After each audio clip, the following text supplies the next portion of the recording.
spirit. Kaya ang mga spirit, the best for God and for everybody else ng ating kasambayanan. Si Father Francis Lucas po ito, ang Pangulo ng Catholic Media Network. Hello! Kumusta mga kabataan? Excited na ba kayo para sa paparating na school year? Kami sa Northern Quezon College Incorporated, NQCI, excited ang makita at mabigyan kayo ng quality education. Kaya naman dinala natin dito sa radyo at Facebook ang ating kumustahan sa programang NQ Mustahan. Maririnig dito sa Spirit FM tuwing Lunes at Huwebes, alas 11 ng umaga. NQ Mustahan. Kwentuhan at kumustahan sa NQCI. NQ Mustahan.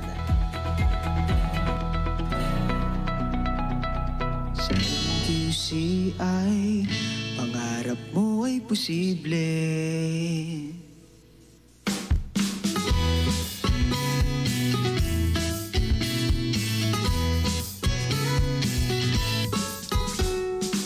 Ikaw ba'y taga-Real na Karoo Infanta? O tumatawid mula pa sa kabilang isla? Sa hirap ng buhay parang di na kaya. Eh, kasama na natin yan. Kaya tuloy dahil kulang sa pera. Unahan, Spirit of God. Pangalawa, Kang Spirit of mag-alala, di mo na kailangang lumayo pa. Alisin ang pangamba, sinong may sabing hihinto ka.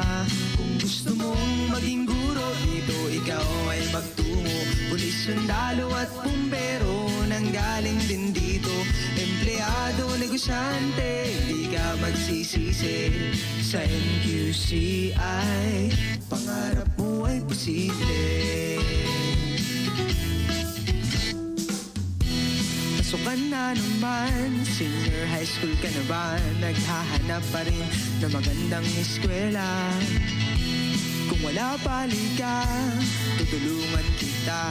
Tara na, sumama ka, saan ka tayo pupunta?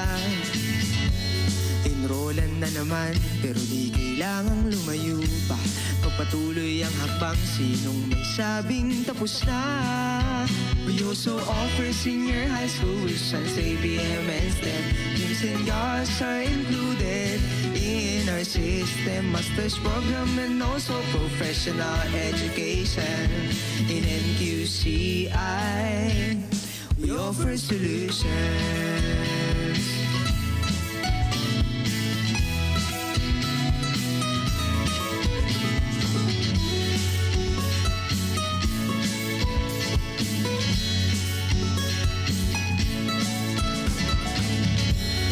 Kang mag-alala, di mo na kailangang lumayo pa. Alisin ang pangamba, sinong may sabing hihinto ka. Kung gusto mong maging guro, dito ikaw ay magtungo. Pulis, sundalo at bumbero, nanggaling din dito. Empleyado, negosyante, di ka magsisisi. Sa NQCI, kung gusto mong maging guro, dito ikaw ay magtungo. Pulis, sundalo at bumbero, nanggaling din dito. Empleyado, negosyante, di ka magsisisi. In NQCI, we offer solutions. Sa NQCI, pangarap mo ay posible.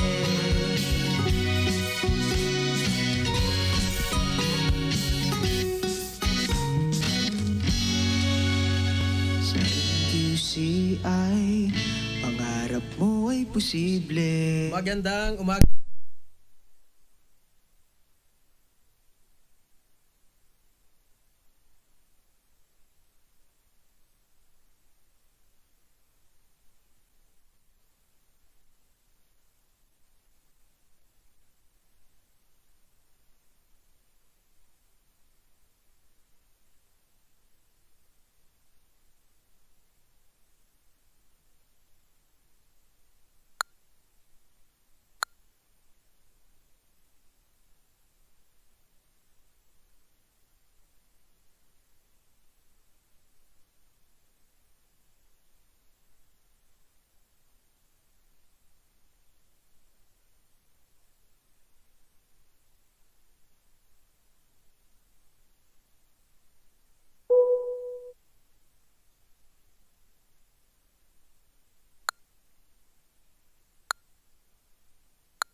natin at nais ko pong ipahatid ang pagbati mula sa ating Pangulo ng Paaralan.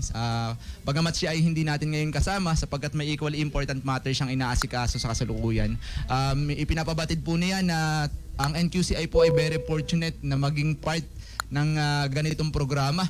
At mabati ko na rin po yung ating mga kasamahan, mga ka-empleyado sa NQCI, ang ating mga teachers na busy ngayon sa pag-print ng module, yung ating mga non-teaching staff na busy naman ngayon sa enrollment. At singit ko na rin, Sir RJ, yung aking mahal na asawa. At si Ma'am Lian at ang aking dalawang anak na nakikinig ngayon dyan sa General Nakar kasama ng kanyang mga pamilya at yung aking mga kapamilya dyan sa Barangay Katambungan. Ayan, salamat Sir Lionel. At isunod natin si Ma'am Judy Ann, ang Curriculum and Instruction Representative. Good morning, Ma'am. Yan, good morning Kuya RJ. At banggitin ko Sir Lionel, batiin din natin yung mga estudyante nating nag-e-enroll ngayong araw na ito. At talagang nagtsatsagang pumila sa ating paaralan. At batiin din natin lahat ng mga nakikinig na estudyante natin wala man sa ating paaralan at nasa kanilang mga tahanan. Good morning sa inyong lahat. At nagsingit siya ng kanyang asawa. So isisingit ko din yung asawa ko. Binabati ko yung aking asawa at anak sa Gumian. Ingat at God bless. Yun. Salamat, Ma'am Judy Ann. At ngayon naman, pabatiin natin si Ma'am Cara, ang Scholarship Coordinator ng NQCI. Thank you so much, Kuya RJ. Magandang umaga po sa ating lahat, sa lahat po na nakikinig saan mang sulok ng Reyna and Pogi area. And sa lahat po ng mga katrabaho at estudyante namin sa NQCI. So wala po ako maisisingit na asawa, kaya mapatiin ko po ang aking mga kapamilya at ang aking nanay po na nasa Barangay Ilog po. Yun lamang po. Maraming salamat. Thank you, Ma'am Cara. Ayan, at tipong tatanungin itong ating mga kasama dito. Nang sa ganon ay ma-fill po tayo ng mga information tungkol po sa Northern Quezon College Incorporated. Alam naman natin, kilala natin ng NQCI sa pagbibigay ng quality education mula pa man noon dito po sa atin sa bahagi ng Northern Quezon. Kaya naman hanggang ngayon ay patuloy na namamayagpag ang nasabing institusyon sa pagbibigay ng edukasyon sa ating mga kabataan, sa ating pong mga kababayan. Alright, so unahin natin na tanungin si Sir Lionel Borreo. Alam mo sir, nung nandoon ako sa NQCI, wala pa to Kasi bagay, wala pa naman yung dating curriculum ng senior high school. So, kumusta sir ang mga strand natin sa senior high school sa NQ? Yes, tama ka Sir RJ, tayo ay sumabay dun sa pagbabago ng curriculum natin. Yun yung K-12 program and that was implemented nung panahon natin ay wala pa. Ang nabanggit mo Kuya RJ yung strands, bali po tayo po ay mayroong 4 na strands under academic track. Ito po yung Humanities and Social Sciences, yung HUMS natin. Accountancy, Business and Management, yun yung ABM. And yung STEM, yung Science, Technology, Engineering and Mathematics. At para naman doon sa mga undecided, meron din tayong General Academic Strand. Ano sir yung benefits pag tayo ay mag-enroll sa NQ sa senior high school? Yes, sa senior high school program natin, ang tanong ay bakit NQ? Bakit si NQ ang pipiliin ko kung ako ay estudyante? Ang ating kasing paaralan ay nagsisikap na talagang maihanda ang ating mga estudyante, ang ating mga graduate ng senior high school sa pagpapatuloy nila ng kolehiyo. Kasi ang gusto natin dito ay continuity talaga. Hindi sila matatapos doon. Didiretso sila ng kolehiyo. At ang kagandahan dun sa curriculum natin sa senior high school, siya ay naka-align dun sa curriculum natin sa college. Let's say for example, yung ating Humanities and Social Sciences, meron siyang dalawang specialization. Yun yung education, saka yung bagong-bago nating criminology na meron na din tayo sa kolehiyo. Wow. Ang kagandahan nun Sir RJ, ibig sabihin, yung alignment, kapag graduate ka ng senior high school, papunta ng kolehiyo, meron na tayong education. Meron din tayong criminology. Yung atin namang mga estudyante na ang gusto ay sa field ng business, yung ABM natin, naka-align din dun sa curriculum ng BSBA program natin. At ito pa yung bago. Yung ating STEM ngayon, kasi that is original Science, Technology, Engineering and Mathematics yan, pinag-aaralan ng ating paaralan na mag-apply ng panibagong specialization. Yung specialization na yun yung tinatawag nating Pre-Baccalaureate Maritime. Dahil ayon sa pag-aaral, Kuya RJ, 30% pala ng mga marino sa buong mundo ay mga Pilipino. Kaya pinag-aaralan ngayon ni NQCI, baka posible din bukod sa criminology sa kolehiyo, may offer din natin yung BS Maritime, at doon naman sa preparation nila sa senior high school, may offer natin yung pre-baccalaureate Maritime. Okay. Marami palang exciting na abangan dyan sa senior high school department. Yes, Kuya RJ, maidagdag ko na rin po gusto ko din kunin yung pagkakataong ito para i-announce sa ating mga senior high school students na ang senior high school building po natin ay kasalukuyan ng itinatayo, at sa loob po ng 7 buwan ay mai-enjoy na nila yung magandang pasilidad natin na senior high school building. Bukod pa doon, nagdagdag din po kami ng mga scholarship grant. Mamaya madidiscuss yun ng ating kasama na si Ma'am Cara kung ano-ano ba yung mga scholarship natin, hindi lang sa kolehiyo, bagkos pati po dun sa ating senior high school. Ayun, nasa ilang taon pa lang itong senior high school sa NQC, pero mukhang matatag na matatag, Sir Lionel, ano? At nag-i-improve pa. Yes, patuloy po natin talagang sinisikap na mag-improve yung ating programa, particular sa senior high school. Okay. So ngayon naman, puntahan natin si Ma'am Judy Ann Atentar. Ito naman ay patungkol sa original na inio-offer ng NQCI mula pa man Yes, noon. po. At ito yung college programs. So ano-ano ma'am yung mga offered courses natin ngayon? Ayan, Kuya RJ, kasalukuyan tayo nag-o-offer ng 4 programs sa kolehiyo at isa sa graduate school. Okay. Una doon ay ang Bachelor of Elementary Education or BEd, Bachelor of Secondary Education or BSEd, na may mga majors na English, Filipino, Mathematics, and Social Studies. Meron din tayong BSBA, At alam ko, Kuya RJ, produkto ka ng BSBA. Yes. Tama ba? Yes. Ayan. At meron din tayong majors na Financial Management, Human Resource Management, and Marketing Management under the BSBA. At we are so blessed, Kuya RJ, dahil itong pang-apat na kurso ay talaga namang binigay na regalo sa NQCI ngayong taong ito. Yun na yung nabanggit kanina ni Sir Lionel na BS Criminology, wherein nakakatuwa dahil sa loob lamang ng 2 linggo, Kuya RJ, nakapagtala kaagad kami ng 400 plus students. At inaasahan pa namin na ito ay lolobo pa ang populasyon at malalaman natin bago mag-end ang aming enrollment. At sa graduate school naman, Kuya RJ, meron kaming isang program na ino-offer. Yun na yung Masters of Arts in Education, major in Educational Management, na talaga namang tinatangkilik ng ating mga kababayan. Dahil ngayon darating pong graduation, meron po kaming 92 students, MAED students, na gagraduate po. At yun ay isa sa pinakamalaking, sabihin na natin pinakamalaking populasyon na gagraduate ng MAED. Okay. Mabalik lang ako ma'am dun sa mga courses offered. Syempre alam naman natin dito sa lugar, maraming mga nagluluwasan pa ng Maynila para mag-college ma'am. Ano yung bentahe pag sa NQCI tayo?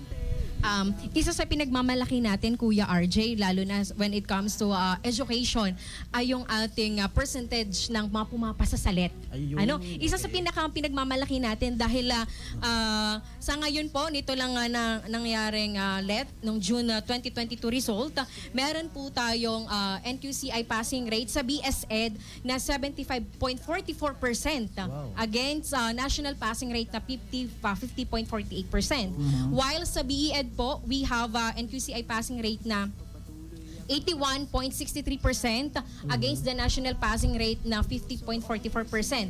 Na kung ating talagang isa-summarize ay sa buong Pilipinas, kalahati lang ang pumapasa sa LET.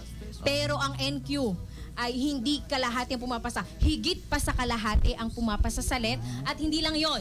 Ang performance ng NQ pagdating sa LET ay consistent. Lagi tayong above national passing rate, Kuya RJ. Kaya pala laging may malaking tarpaulin dun sa campus. Tama. Madagdag ko na din, Kuya RJ, nabanggit ni Ma'am talaga consistently ay talagang tayo above the national passing rate. Kaya siguro isa pa rin sa mga edge ng NQCI kung sa NQ ka papasok ay syempre unang-una yung quality ng education pero affordable yung cost kasi ang ating tuition fee is less than 10,000 lamang for education program. Okay. At siguro ako'y magbubuhat na rin ng sariling bangko kung sasabihin ko na halos lahat po ng paaralan kung hindi ako nagkakamali, sa Real, Infanta, Nakar at Pulilio Group of Islands, iyan man ay public o pribado, meron po diyan teacher na produkto sa NQ. At siguro, hindi lamang tayo nakalimita dun sa teachers. Yung mga BSBA graduates natin ay makikita din natin sa larangan ng pagpupulis. Nandiyan may mga graduate tayo ng business na talaga namang magaganda na din ang posisyon sa mga businesses. At the same time, yung Bureau of Fire.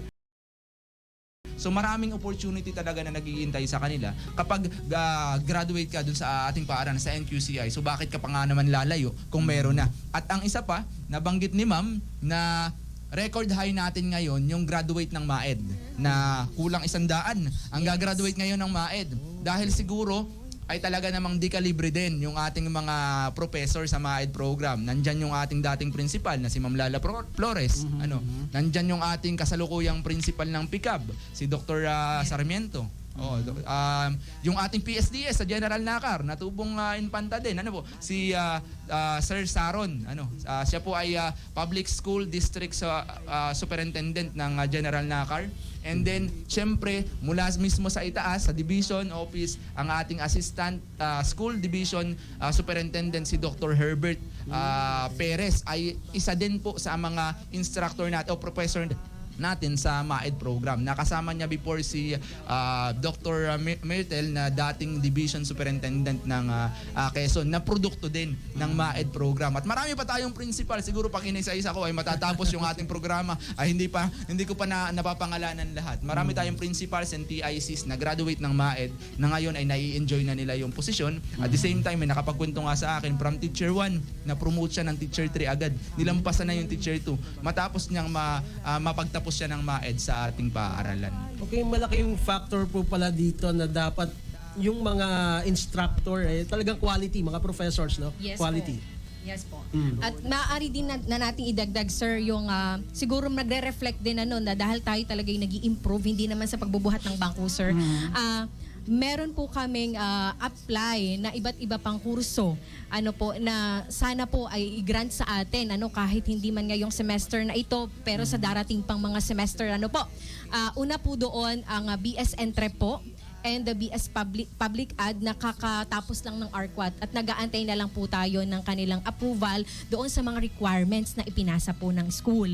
At meron din po tayo patungkol din sa alignment na kanina sinasabi ni Sir Lionel na kung ang ino-offer ng graduate school ngayon ay isang program lang which is Masters of Arts in Education, major in Educational Management, atin pong tutugunan para po sa atin na din pumasok yung atin pong mga graduates ng BS Ed wherein ang apply po natin ay MAED pa din, MT. At ang majors po nito ay same, English, Filipino, Mathematics, and Social Sciences. Oh, okay. Gusto ko lang susugan, ma'am, yung yung BS Criminology. Kasi ito big news to mula sa NQCI. May mga kaklase nga ako na bakit kayong ka lang? Oo, nababasa ko nga yung mga memes ng mga estudyante ko. Yes, oo. Bakit ngayon ka lang dumating? Oo, pero gaano kahanda yung NQCI sa pagtanggap po ng mga enrollees natin sa kursong ito?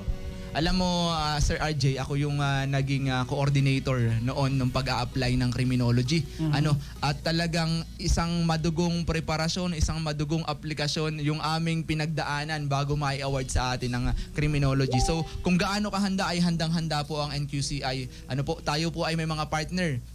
Baka po sinasabi na mababanggit ng iba, ay wala namang firing range sa NQ, wala namang swimming pool sa NQ. Tayo po ay nagkaroon ng Memorandum of Agreement, particular sa firing range sa Philippine Army na pinapahintulutan po ang ating paaralan na gamitin yung kanilang firing range kapag po mayroon ng subject na kailangan po nilang mag-firing. Doon naman po sa ating PE na halimbawa swimming or yung water safety, tayo po ay may MOA din sa Cote de Azur na pinapahintulutan din tayo na gumamit ng kanilang swimming pool kung ang subject naman po ay may kinalaman sa water safety. At ang atin pong mga professor ay mga din, ang sa major subject natin, mga BS Criminology din ang kanilang qualification. At sila nga po ay marami na ding nakapagtanong sa akin, sir, pwede na po pa rin ba kami mag-apply kahit nasa service na kami? Yes, sisikapin po natin ating paaralan na mabigyan din ng daan yung ating mga kababayan, yung ating mga kapulisan dito na makapagturo sa senior high sa ating BS Criminology. Okay. So hindi nakakapagtaka na ilang years mula ngayon baka makakita na tayo ng mga pulis na matataas ang ranggo na produkto ng NQ. Yes, yan sir, ang sinisikap natin sapagkat ang nakikita nating problema doon sa mga graduate natin halimbawa ng education, ng BSBA, yun bang verticality nung kanilang bachelor, medyo mahirap ang promotion kapag hindi ka naka-align, hindi ka graduate ng BS Crim at kasi hindi siya naka-align talaga dun sa service. Pero sa pagsisikap nga ng ating paaralan, sa pangungunayan syempre ng ating Pangulo na si Sir Ricky Makasait at syempre sa kapahintulutan din ng Board of Trustees na ang chairman po natin na si Sir Alan Borreo ay naisakatuparan po natin at talaga pong siya talaga ay interesado yung kanyang eagerness na mai-award sa atin. Yung criminology program na iyan ay hanggang doon na lang. Kaya halos linggo-linggo po kami po ay nasa CHED para po pag-usapan ano pa yung mga paraan, paano po namin makukomply, yung mga equipments and so on. At ang kagandahan po naman ito, binigyan po tayo ng 1 taon na ihanda yung mga equipments kasi yung mga equipments naman natin saka yung facilities ay gagamitin pa natin for 3rd year and 4th year. So ngayon, yung unang 2 taon, mga minor subjects ang karamihan. Kaya yun yung gagamitin naman natin para makaipon ng pondo sapagkat medyo malaki din yung pondo na kinakailangan na natin para mabili natin yung mga dagdag pang kagamitan sa BS Criminology. Ayun, okay. Talagang ready na ang NQCI. Alright, so babalikan natin sina Sir Lionel at saka si Ma'am Judy Ann maya-maya. Puntahan natin si Ma'am Cara. Kumusta ba ma'am ang scholarship and financial assistance na ibinibigay ng NQCI at ano-ano yung mga scholarship na tinatanggap ninyo dun sa NQ? Alam mo Kuya RJ, dahil po sa kagustuhan at masidhing pagnanais ng ating mga Board of Trustees at ang kasulukuyang Pangulo ng ating institusyon na makapagbigay ng mura, libre, pero ngunit de kalidad na edukasyon sa ating mga mag-aaral, nagkaroon po kami ng hiwalay na opisina. Na ang layunin po nito ay makapagbigay ng tulong sa ating mga kabataan na nagnanais ipagpatuloy ang kanilang pag-aaral, ngunit hindi po sapat ang kanilang kakayahang pangpinansyal. Ito po ay ang scholarship department na kung saan ako po ay naitalagang scholarship coordinator ng NQCI. So ano nga po ba yung gampanin ko bilang isang scholarship coordinator ng aming institusyon? So ako po yung nakikipag-ugnayan or nakikipag-coordinate po sa iba't ibang government and non-government offices na nag-o-offer po ng scholarship programs kung saan po beneficiary po ang NQCI. Okay. Also, ako rin po yung nag-a-assist and nakikipag-communicate po sa ating mga estudyante regarding po sa mga documentary requirements na kailangan po nilang ma-submit upon application po sa mga nasabing programa. So gusto ko rin pong bigyan niyo po ako ng pagkakataon na isa-isahin po yung mga scholarship programs po na ino-offer ng NQCI. Okay ma'am, go ahead. Okay. So we have internal and external scholarship programs. Unahin ko na po yung external. Ang external po ay ito po yung mga government and non-government offices na nag-o-offer po, which is beneficiary po ang NQCI. We have Tulong Dunong Program and Tertiary Education Subsidy. Ito pong Tulong Dunong Program and Tertiary Education Subsidy ay scholarship program po siya under ng Commission on Higher Education. And in internal scholarship program, ito po yung kumbaga si NQCI na po mismo ang nagbibigay ng grant sa bata or nagbibigay ng fund. So we have academic scholarship program and BOT or Board of Trustees scholarship. So unahin ko na po ang external sa tulad po na nabanggit ko kanina, ang Tulong Dunong program po na under po ng CHED. As of now, we have 449 beneficiaries po. So madami-dami na rin. Nakakatanggap po sila ng 7,500 per semester or total of 15,000 per academic year. Then, yung TES po, inabanggit ko kanina, Tertiary Education Subsidy. Ito po yung malaki na natatanggap ng ating mga estudyante, which is 30,000 per semester. Ang laki po. And or 60,000 per year.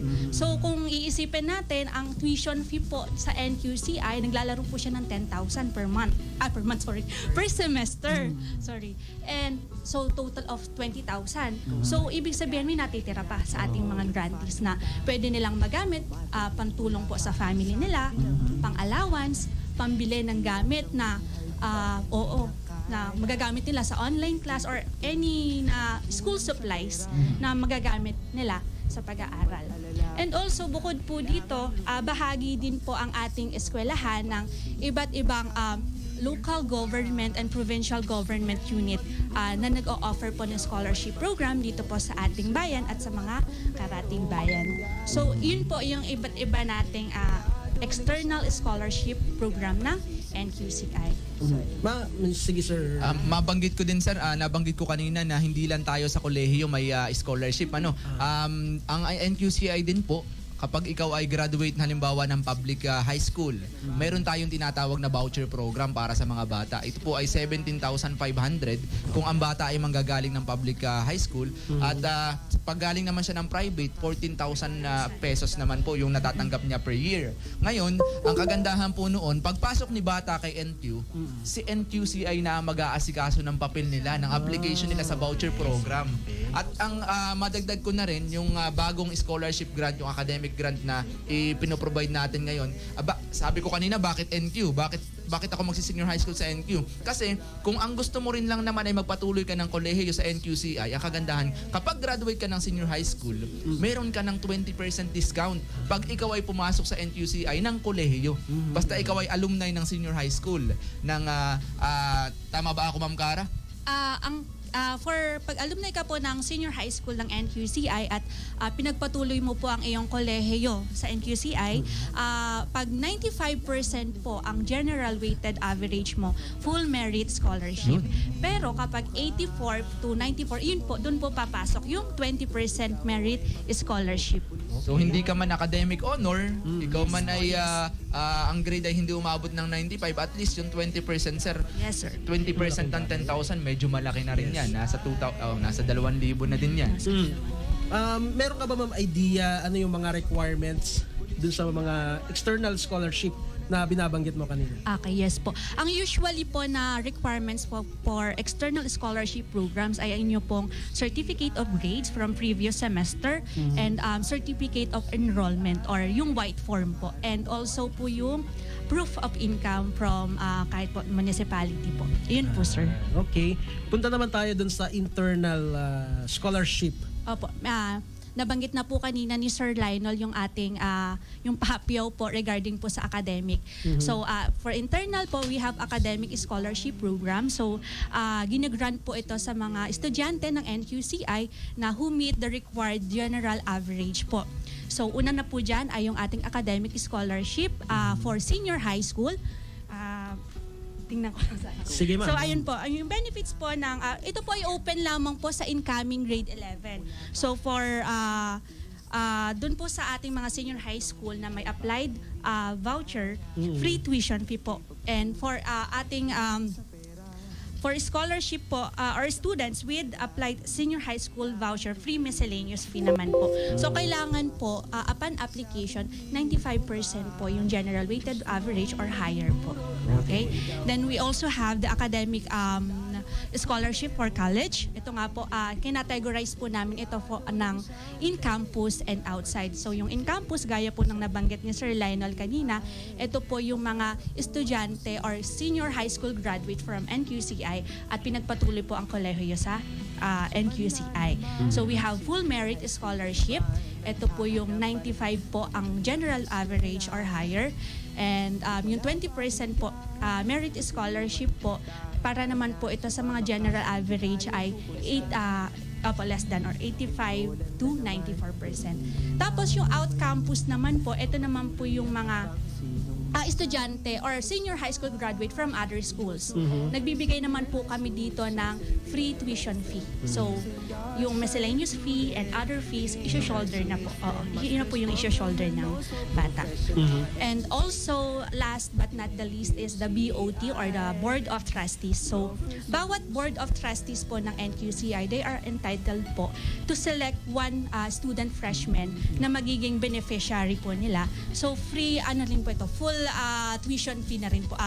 Both tuition fee and miscellaneous At fee. walang qualification na grade doon. Wala po. So, from pagpasok niya po, from first year to fourth year, wala pong babayaran ang bata. Pero ano po ito by batch po. So ngayon po may batch po ang ating BOT. So pag nakagraduate na po, saka po magkakaroon po ulit ng application. So ayun po, yung iba't ibang scholarship program offered and available po sa ating school, which is ang NQCI. So ito pong mga programang ito ay kumbaga ay nakakatulong po sa ating mga estudyante or mga kabataan na nagnanais ipagpatuloy po ang kanilang pag-aaral and gustong ma-pursue yung kanilang pangarap. Malaking bagay din, ma'am, sa mga magulang. Yes po, sir. Itong ating pinag-uusapang scholarship. May additional si Sir Lyle. Yes sir, madagdag ko lang po ang atin pong mga scholar sa NQCI ay halos kalahati na ng populasyon namin. Nabanggit ni Ma'am Cara kanina dun sa ating unang programa sa Tulong Duno, we have 400. Yun pong ating mga scholar mula sa local government unit ay nasa 600 na plus na po yung mga scholars natin. At ang ating pong populasyon ngayon ay 3,000. So paakyat pa.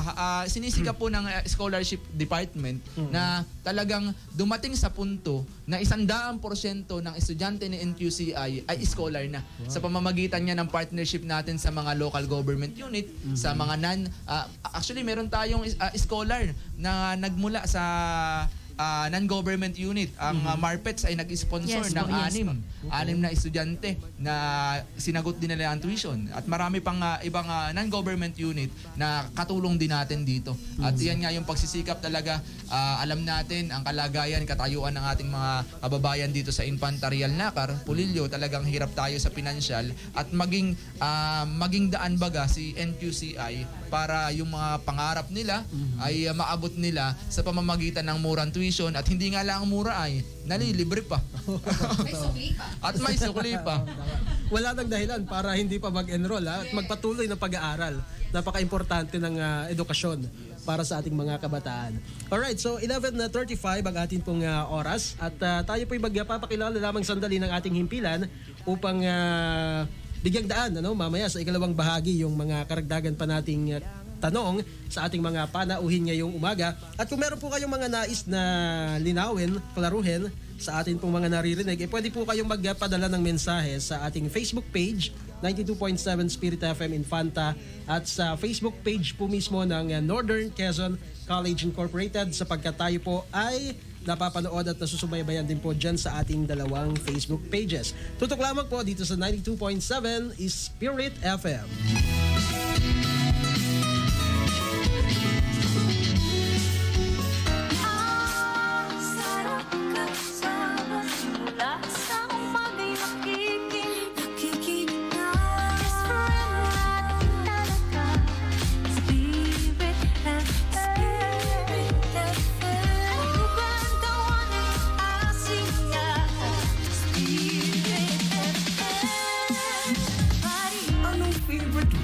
Station mo. Spirit FM. Mula noon hanggang ngayon. Ang sarap kasama mo sa mga DJs narito. Best friend natin talaga. Spirit FM. Party. Best friend mo party. Spirit FM. Sama-sama together, always and forever. Spirit FM, the best! Paano ba ito sinimulan? Alam nyo, 6 na buwan kaming nag-isip, nagtalo-talo kung ano ipapangalan natin sa network ng Catholic Media Network. Nagkakaisa, sama-sama, together, always and forever. Pero bakit Spirit? Una namin naisip, Spirit of God, kasi yun ang makapangyarihan sa lahat. At yung Spiritong yan, binigay din sa atin. Kasama tayo binigyan ng Diyos ng Spirito, yung ating mga kaluluwa. At kasama ang Holy Spirit na tayo bininyagan, ay kasama na natin yan. Kaya kauna-unahan, Spirit of God. Pangalawa, Spirit din nating lahat na kinakailangang maging the best. Kasi Diyos ay the best, kaya dapat tayo din the best. Kaya nga sinasabi nating madalas, pag meron kayo nire-request na songs, dapat the best ha. Kasi pag hindi the best yun, ibig sabihin top of the chart, wala kami niyan eh. Yan! Kaya nga itong simulain ng Spirit. Kaya ang mga spirits natin, dapat nagiging the best for God and for everybody else ng ating kasambayanan. Si Father Francis Lucas po ito, ang Pangulo ng Catholic Media Network. QCI, pangarap mo ay posible.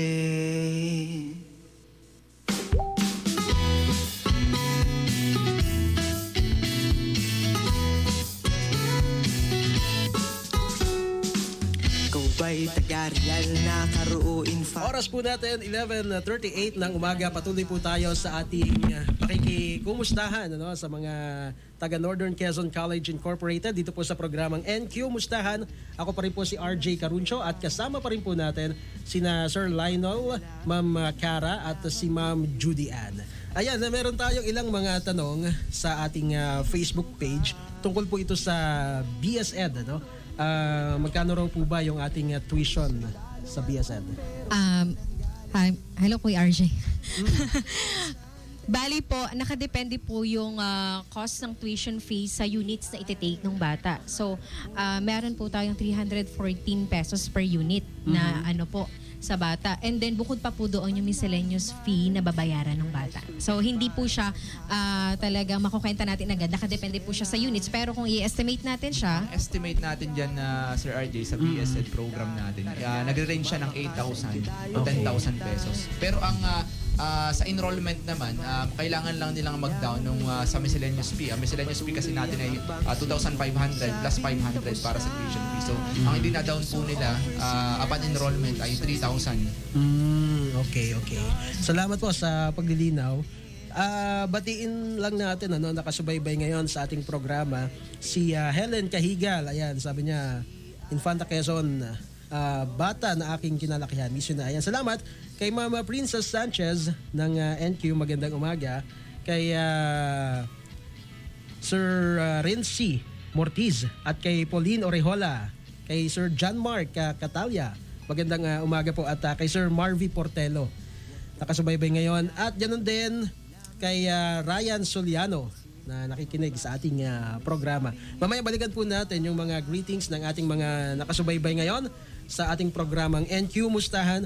Puntahan naman po natin itong tungkol sa learning modality para po sa senior high school. Para po ito kay Sir Lionel. Yes, ang learning modality po natin na gagamitin for senior high school ay magkakaroon po tayo ng transition period. So from August po hanggang October, yan yung tinatawag nating transition kung saan i-implement po natin yung blended learning. So pag sinabi po nating blended learning, ito po yung ginagawa namin sa kolehiyo. Na meron po tayong printed module, plus online discussion, tapos po yung ating face-to-face assessment. Yung assessment po natin ay ikakandak po natin sa school. Yan po yung mga examinations, mga oral exam, and written examination. So pagkatapos po ng August, October na transition period, yan po yung first period nila, first quarter kumbaga. Pagpatak po ng November 2, i-implement na po natin yung full face-to-face. Ito naman po ay naka-anchor dun sa mandato ng Division Office na DepEd Order number 34, Series of 2022. Kaya lang po ay titingnan po muna natin kasi ang layunin po nung transition ay makita kung magkakaroon ba ng surge o hindi pa makakaapekto sa pagdami ng COVID. Kung hindi naman ay magpo-full face-to-face na po tayo sa darating po na November. At sir, maisingit ko lang po, ang atin pong nabanggit nabanggit mo kanina si Dr. Catalia ay nakikinig. Si Dr. Catalia po ang presidente ng aming association sa Reyna okay. Private School Association. Kasalukuyan po kasama po niya ngayon ang ating Education Program Supervisor sa katawan po ni Dr. Joan Alihayda Mauhay. Siya po yung Education Program Supervisor from the Division Office ng Private School, kung saan kahapon pa po sila dito at 3 araw po siya mag-i-stay dito sa Infanta para po mag-visit ng mga private school. So ngayon po, kung hindi po ako nagkakamali, ay sila po ay umiikot sa RMTC, sa papunta ng Heritage kung hindi ako nagkakamali, and then Mount Carmel, Nakar, saka Mount Carmel School of Infanta. At bukas, mapalad po ang NQCI sapagkat tayo po yung huling eskwelahan na bibisitahin ng ating Division Superintendent ng ating Education Program Supervisor rather na si Ma'am Joanne. At dagdag ko pa, Sir RJ, nitong nakaraang July 15 ay binisita din tayo ng isa din sa head ng CHED naman, si Dr. Amelia Biglete. Siya po naman ang pinakang ano ba yung position niya? CHED Regional Director ng CHED dito sa atin pong sa Calabarzon. Sunod-sunod ang mga pagbisita pala ngayon ng ating mga matataas na official sa iba't ibang sangay ng ating pamahalaan. At ito ay para i-check yung iba't ibang mga facilities at gaano nakaprepare ang NQCI at ang iba't ibang mga paaralan. Yes, bukod doon Sir RJ ay unang-unang layunin para nga tayo ay ma-check at the same time para ma-extend po nila yung kanilang suporta kumbaga. Halimbawa, nakita po nila na meron pa tayong pwedeng i-improve sa paaralan. Like say, for example, yung criminology. Sa totoo po yung criminology program natin, personal pong dinala ng regional director ng CHED yung ating initial permit to operate the criminology. At talagang sabi ko ngayon, napaka-spoiled na yata, napaka-privilege po ng NQCI sapagkat nabibigyan po tayo ng mga pagkakataon na ma-meet yung mga taong ito na talaga po naman nakakatulong dun sa pag-unlad ng ating paaralan. Ayan, mapunta naman tayo sa bahagi naman ng learning modality para po sa college. Ano ang ating magiging paraan ngayon, ma'am? Ayan, yan po talaga isa sa inaabangan ng ating mga estudyante ngayong taong ito. At hindi pa man po siya nangyayari, pero amin na po siyang ginawa ng isang research. Yun po ay kung ano po ba yung preferred learning modality ng ating mga bata. Dahil hindi naman po pwedeng tayo mag-decide without knowledge kung ano ba talaga yung kailangan ng bata. Kasi doon tayo nakatutok kay paano natin maidi-deliver sa bata ng maayos at may kalidad ang edukasyon. So, based po sa naging result ng aming research, ang gusto po ng aming mga bata ay may module, may online reinforcement or online discussion, at the same time po ay may limited face-to-face para naman po sa gayon ay ma-meet naman nila, makausap nila yung kanilang mga kaklase. Kasi dahil nga sa nangyaring pandemic po, hindi nila nakakausap yung mga kaklase at hindi nila kilala. So, yun po ang mangyayari ngayon pong school year na ito, 2022-2023. So bibigyan pa din po natin ng module ang lahat ng mga estudyante sa kolehiyo ng NQCI. At the same time po, ganun pa din po, meron pa din po silang a-attendan na online discussion dahil hindi naman sapat na mabasa talaga nila yung module lang. Kailangan nating ayudahan pa sila doon sa paraan na kaya natin silang ayudahan pa. So, yun po ay magkakaroon po sila ng online discussion sa kada lessons and kada week ay meron pong magaganap na ganoon. At the same time po, para naman po makater natin yung mga request ng bata na talagang gusto na nilang pumasok, magkakaroon po tayo ng katulad din sa senior high school na limited face-to-face assessment po ang mangyayari. So, papasok po sila sa school para po magkaroon ng written examination na supposedly dapat talaga ay doon na nila magawa na makausap at makilala pa ng mas malalim yung kanilang mga kaklase. Po. So, yun po ang mangyayari sa buong taong ito. Paano kayo, ma'am, sir, nag-adjust? Kasi nung 2020 to 2021, yun yung unang school year na tayo ay parang totally module or blended ba tayo nung pagputok ng pandemic. So, ano yung mga adjustment na ginawa po ninyo para mas ma-improve pa yung ating approach ngayong school year na ito? Ayan sir, ang naging paghahanda ni NQCI kung doon sa ating preparasyon nga sapagkat tayo nga ay isinara ng pandemic yung pintuan ng ating paaralan para makapasok yung ating mga estudyante, tayo po ay nag-produce ng sarili nating printed learning module. Ang ating pong mga module ay dumaan sa mahabang proseso ng paggawa, ng pag-edit, ng language and format at pag-review ng learning module natin. Yun po yung naging sandata natin upang kumbaga man ay makatawid tayo doon sa ma-address natin yung pangangailangan bagamat sila ay nasa bahay. At doon sa printed learning module, hindi po tayo natapos doon sapagkat atin po siyang inayudahan ng online reinforcement. Kung saan yung mga discussions po natin, yung ating mga katanungan sa module ay ina-address po ni teacher sa pamamagitan po ng pakikipag-communicate nila online via Zoom, via Google Meeting.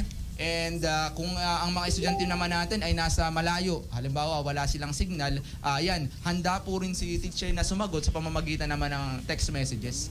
At ngayon, na-improve nga natin siya sa blended learning na kung saan kung excited na po ang ating mga estudyante na bubalik sa ating paaralan, bagamat hindi pa lahat, ay unti-unti na po tayong makakapasok at makakapag kumbaga makilala natin yung ating mga teacher personally, makita natin yung ating mga estudyante ka-estudyante personally sa NQCI. Kasi grabe yung challenges nung nagdaang taon dahil nakikita ko yung mga staff ng NQCI talagang pumupunta pa sa island municipalities natin, no? Sa Pulili Group of Islands. So ano ma'am ngayon yung magiging setup? Ganun pa rin ba or dapat yung estudyante nandirito na sa mainland kasi meron ng limited na face-to-face? Paano po ba ma'am? Bali po, ang ibibigay po yung module ay sa school na po talaga. Hindi na po tatawid ang mga bata. Hindi na tatawid yung staff ng NQCI. So sila na po mismo ang pupunta sa paaralan. At meron din po itong magandang naidudulot sapagkat nakikilala po ng ating mga kaguruan, yung ating po mga estudyante. At nakikita din po ng mga estudyante yung kung ano ba ang itsura ng ating paaralan. At nakakatuwa din na may makikita tayo mga posts na nagpapapicture sila sa ating school at first time nilang makakapunta. Pero at least sa pamamagitan noon ay nagkakaroon sila ng pagkakataong mabisita ang ating paaralan. Okay. Baka may additional si Sir Lionel. Yun sir, sinikap nga po ng ating paaralan noon na talagang sapagkat yung ating mga estudyante, particular ang senior high school department, di ba? Ang 80 naman ay hindi naman pinapalabas ng bahay noong kasagsagan ng pandemic. Talaga pong tayo mismo ang pumunta ng Pulilyo.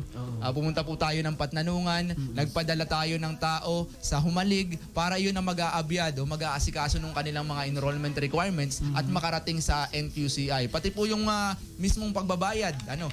Nag-implement na po tayo ngayon ng online. Meron na po tayong GCash. Pwede na din po silang magbayad sa land bank para kung malalayo talaga yung lugar ay pwede na po silang makapagbayad online. Okay, so nandito na tayo na pag-uusapan na yung tungkol sa enrollment. Kailan po ba nagsimula o magsisimula at kailan ang deadline ng ating enrollment para po sa senior high school? Sa senior high school po ay ongoing pa rin ang ating enrollment. Siya po ay nagsimula nitong unang linggo pa ng August. At matatapos po yung enrollment natin ay August 18 sa senior high school sapagkat yung Friday pala na August 19 ay holiday. So hanggang August 18 po yung enrollment natin sa senior high kaya sasamantalahin ko na po yung pagkakataon sa atin pong mga estudyante, estudyante natin sa Real, Infanta Nakar, pati sa Pulilyo. Inaanyayahan po namin kayo na pumunta sa NQCI para po maka-enroll na at makarehistro na sapagkat sa darating po na August 22 ay mag-start na po yung ating klase sa senior high school. Okay, so paano pag halimbawa lang sir, may mga late enrollees hindi nawawala Paano po ba? Binibigyan pa rin naman natin ng daan yung mga halimbawa hindi sila na-meet, hindi sila naka-enroll ng August 18. Binibigyan pa rin naman po natin sila ng pagkakataon para maka-enroll pa habang ongoing yung klase. Binibigyan pa rin natin ng pagkakataon na makahabol kumbaga si bata. Lalo na yung mga taga-tawid, syempre sila ay tatawid pa ng dagat para lang makarating ng Infanta. Nagtitipid halimbawa sa pamasahe at gusto nila pagpunta dito ay pasukan na para nandito na din sila mag-reside. Ayun. Oh. Pero syempre, ini-encourage natin na mas maganda on time yung pag-enroll natin. Si Ma'am Judy Ann, para naman sa college. Mag-end po ang enrollment ng college sa August 31, 2022. And siguro dagdag ko na din po, ang tentative date po natin ng distribution ng module ay mangyayari po ng first week ng September po. Ano po, so sa mga hindi pa po nakakapag-enroll, mag-enroll na po kayo. At the same time, kasi kasabay din po yung retrieval namin, pinapasa nila yung module. Kasi naintindihan naman natin na mahal ang pamasahe.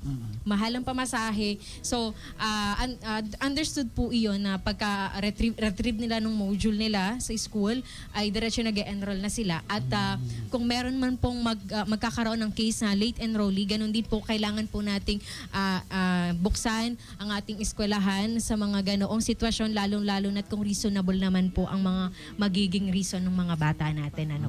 Okay. Pagpasok sa campus, ano yung dala dapat nung mag-enroll? Ano yung suot? May mga ilang nabubuyo ay. may nakausap ako. Ano po ba yung dapat na dala natin at i-ready na natin pagpunta natin sa NQ? Sa senior high school, unang-una, syempre, yung kanilang PSA.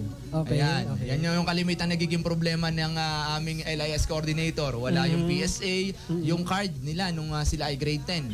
Yun yung kalimitan. Kailangan din nilang magdala ng picture na 1 by 1, dalawang kopya. At yun nga, paalala ko sa mga mag-e-enroll na senior high school, huwag po tayo magsuot ng mga daring na kasuotan. Talagang kayo po ay haharangin ng ating gwardiya. Yun bang yung presentable. Presentableng damit para hindi tayo maharang ng ating gwardiya. At sa pag-enroll po naman ng senior high school, unlike sa college, ang college kasi may appointment pa. Ang senior high school ay talaga pong diretso na sila. Diretso na sila dun sa aming LIS coordinator para mag-enroll. Medyo maiksi ang proseso kasi sa senior high school. Unlike sa kolehiyo na marami pang evaluation na gagawin. Okay, so may appointment pala, ma'am. Yes, Kuya RJ, talagang kailangan nating i-emphasize yung appointment ng mga bata. Isa sa dapat nating tandaan, pag tayo pupunta sa paaralan para po mag-enroll, meron dapat po kayong dala na document patungkol dun sa inyong appointment. At tinitingnan po yun ng ating gwardya. And at the same time po, ayun nga pong kasuotan, naglabas po ang paaralan ng mga proper attire po na dapat suotin sa loob ng paaralan sapagkat gusto nating i-promote na talagang maging mukhang presentable ang lahat ng pumapasok sa paaralan at ma-practice ang ating mga kabataan na dapat ganito ang maging kasuotan. At the same time po ay pagpasok po pagdating po sa gwardiya, meron pong binibigay na maliit na document na kung saan makikita natin kung ano yung proseso na pagdadaanan para sa enrollment. At huwag pong kalilimutan na papirmahan po iyon kada po pupunta doon sa opisina na inyo pong paglalagakan. At the same time po, wag iwawala yung form. Kasi kinukuha po ulit yun ng gwardya natin bago po kayo lumabas ng paaralan. And doon po naman sa mga specific requirements po na kinukuha, nakadepende din po iyon per course. Kung ano po yung inyong gustong course. At maaari nyo po makita yung ating mga specific requirements sa ating pong Facebook page, ang Northern Quezon College Incorporated. At para po equip kayo kung ano ba dapat ang dala. I-check muna ang mga dala bago po pumunta sa paaralan kasi mahirap po kung babalik-balik pa. Yes. Vaccination card po ba? Nire-required po ba natin o hindi naman yung mga enrollees? Sa ngayon, sir, ay kailangan po ng vaccination card, especially kung yung ating mga kabataan. Pero kung halimbawa wala naman, pwede naman nilang ipa-assist halimbawa sa kanilang nanay, tatay o kapatid para makapag-enroll pa rin. Okay. So ayan po, ang ating pong oras ay 5 minuto bago sumapit ang 12:00 ng tanghali. Napakabilis pala ng oras. Hindi na natin na malayan. So any parting message po mula sa ating mga kasama ngayon dito sa studio? Umpisa natin kay Ma'am Cara.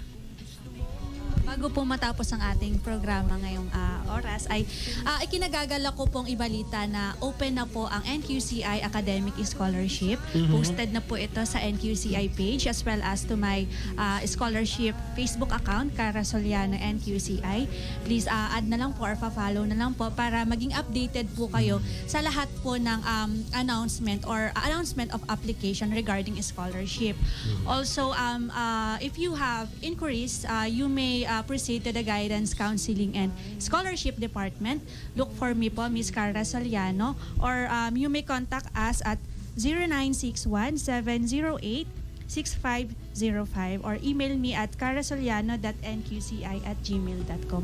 So sa mga nagnanais po na mag-apply for NQCI Academic Scholarship, ngayon pa lang po mag-asikaso na po kayo ng requirements. So kailangan lamang po ay 95% or higher po ang ating general weighted average dahil open na po ito, and ang schedule po ng ating application will start on August 17 until September 2, 2022. So yun lang po, pakikompleto po, and good luck. Thank you po. Ayan. Thank you, Ma'am Cara Saliano. Si Sir Lionel. Yes, in behalf of our college president, si Sir Ricardo Makasait III, nais po niyang ipaabot yung pasasalamat sa ating mga kababayan sa patuloy po na pagsuporta at pagtangkilik sa ating paaralan, Northern Quezon College Incorporated. At sa Senior High School Department naman po, bilang ako ang principal, ay patuloy po kami nag-aanyaya.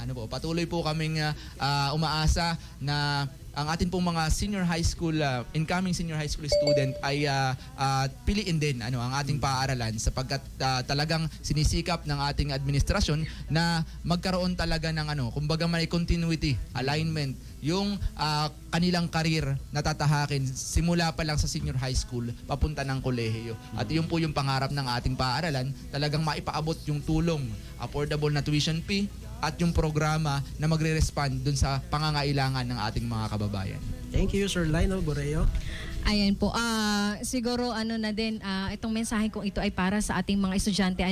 Pinapaabot po ng NQCI ang pasasalamat at kami po ay nagagalak sa parating na school year na 2022 and 2023. At the same time po ay kami ay excited na kaming makita ang mga estudyante ng NQCI at makahalubilo, makasama at lubos na makilala.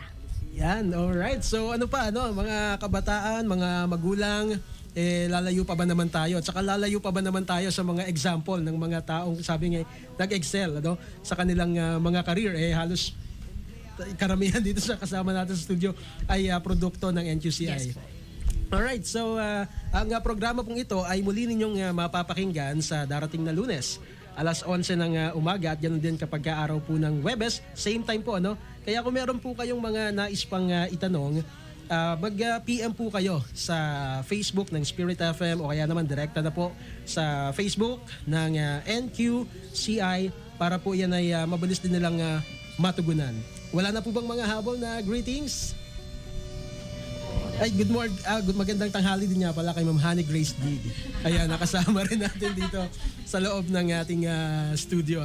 Alright, so sa pangalan po ng bumubuo ng pamunuan ng Northern Quezon College Incorporated sa pangunguna po ni Ginoong Ricardo Makasait III at syempre gayon din ng ating BOD President na si Ginoong Alan Borreo at 10 na lahat ng mga staff ng NQCI. Kami po ay nagpapasalamat sa inyong pagsubaybay. Muli po tayong mag-NQ Mustahan sa Lunes dito pa rin sa 92.7 Spirit FM Infanta.